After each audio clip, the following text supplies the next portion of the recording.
சிலவங்க என்ன செய்வாங்க தெரியுமா? என்ன மட்டும்தான் அல்லாஹ் அப்படி சோதிக்கிறான் மனசுல வருதா இல்லையா? ஏன் அய்யூப் அலைஹிஸ்ஸலாத்தை சோதிக்க இல்லையா? ஹலீலுல்லாஹ் இப்ராஹிம் அலைஹிஸ்ஸலாத்தை சோதிக்க இல்லையா?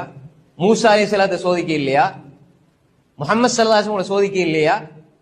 என்ன மட்டும் தான் அல்லாஹ் சோதிக்கிறான்? இல்ல, அல்லாஹ் இதை நான் போற பாதை பிழைங்கிறத உணர்த்துறான். وَلَنُذِيقَنَّهُم مِّنَ الْعَذَابِ الْأَدْنَى دُونَ الْعَذَابِ الْأَكْبَرِ لَعَلَّهُمْ يَرْجِعُونَ. நாங்க சின்ன அதாப கொடுப்போம், அவங்கள தண்டிக்கிறதுக்காக அல்ல, பெருசல்ல, சின்னதை கொடுப்போம். ஏன் தெரியுமா? லஅல்லஹும் யர்ஜிஊன், அவர்கள் எங்கள் பால் திரும்பிட்டு வந்துடணும். போன ரூட்ல போக கூடாது. நான் எவ்வளவு போயிட்டேன்னு யோசிக்க கூடாது. நான் போன பாதை பிள்ளைன்னா திரும்பிடணும். எவ்வளவு போயிட்டேன்னு இல்ல, அது ஹக்கு பாத்தில்